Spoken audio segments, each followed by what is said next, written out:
오늘의 말씀 사사기 18장 11절에서 20절까지 말씀입니다. 단지파 가족들 가운데서 600명이 무기를 들고 소라와 에스다올에서 길을 떠났다. 그들은 유다 땅에 있는 기랏 여아림에까지 가서 진을 쳤다. 그래서 그곳 이름이 오늘날까지도 마하네단이라고 불리고 있는데 그것은 바로 기랏 여아림 서쪽에 있다. 그들은 그곳에서 에브라임 산간지방으로 올라가서 미가의 집에 이르렀다. 전에 라이스 땅을 탐지하러 갔던 그 5사람이 같이 간 사람들에게 말하였다.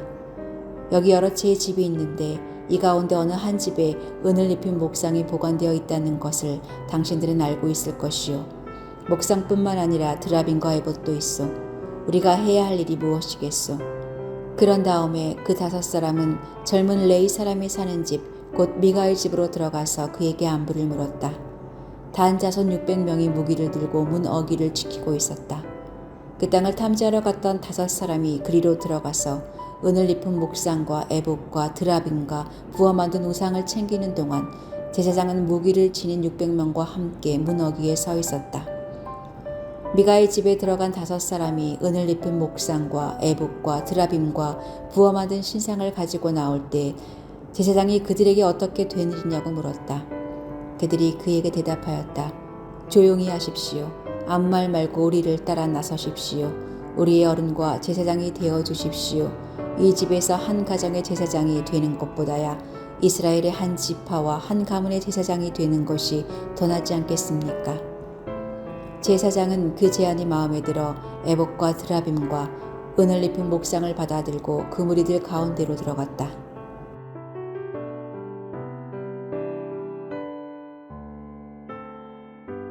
우리가 마땅히 해야 할 일은 선한 일입니다. 연약한 이들을 돕고 길을 잃은 사람은 바른 길로 인도하고 슬픔을 당한 이를 위로하는 것과 같은 일들이 마땅히 해야 할 일입니다. 그렇지만 본래 이것이 마땅히 해야 할 일이라고 생각되어진 것은 아닙니다. 약한 자를 굴복시켜 종으로 삼고 내 배를 채우기 위해 다른 이의 것을 빼앗고 내게 힘이 있다면 다른 이의 좋은 것을 빼앗는 것을 당연한 것으로 생각하던 시대가 있습니다. 그것은 문명화되기 이전 야만의 삶의 모습입니다. 이스라엘 백성은 하나님께 인도하심을 받은 백성입니다. 그들에게는 하나님의 율법이 있었고 선함을 행하는 것을 마땅히 여기도록 가르침받은 민족입니다. 그런데 오늘 본문에 드러나는 이스라엘의 한 지파, 단 사람들은 벌써 하나님의 가르침을 잊고 힘의 원리에 근거한 야만의 모습을 마땅한 것으로 생각하고 있습니다. 앞서 라이스를 정탐했던 5사람이 길을 이끌리면서 에브라임 산지의 미가의 집을 지날 때에 그들은 형제들에게 이 집에 에봇과 드라빔과 새긴 신상과 부어 만든 신상이 있는 줄을 너희가 아느냐? 그런즉 이제 너희는 마땅히 행할 것을 생각하라고 말합니다. 도대체 무슨 의미로 이런 말을 한 것인가요? 그들은 남의 집에서 에봇과 드라빔과 신상을 훔치는 것을 당연히 마땅히 해야 할 일로 생각하고 서로 대화합니다. 이웃의 것을 도적질하지 말라고 하신 하나님의 계명은 그들에게 이미 아무런 의미가 없었습니다. 그저 내게 힘이 있으니 좋은 것이 있는 것을 알면 빼앗아 취하는 것이 당연하다라는 야만적인 기준으로 대화를 나눈 것입니다. 그뿐만 아닙니다. 미가의 집에서 제사장 역할을 하고 있던 젊은 청년도 그들이 내가 한 사람의 집에 제사장이 되는 것과 이스라엘의 한 지파, 한 족속의 제사장이 되는 것 중에서 어느 것이 낫겠느냐라고 말할 때 기뻐하며 미가의 집을 배신하고 그들을 쫓아 나섰습니다.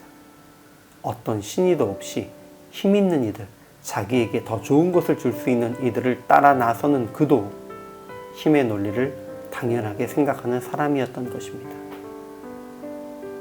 물론 지금 이 시대에도 힘의 논리를 당연한 것으로 여기는 야만적인 기준으로 살아가는 이들이 있습니다. 그러나 하나님의 백성들은 절대 그런 기준을 받아들일 수 없습니다. 요즘 계속해서 말씀드리지만 지금은 사회적으로 과거의 질서가 무너지고 새로운 질서가 세워져가는 과도기입니다.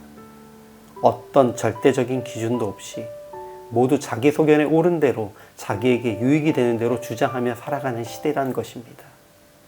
그렇기 때문에 하나님의 백성, 주의 교회가 더욱 하나님의 공의 위에 바로 서서 흔들리는 시대에 기준을 제시하고 중심을 잡는 역할을 해야 합니다.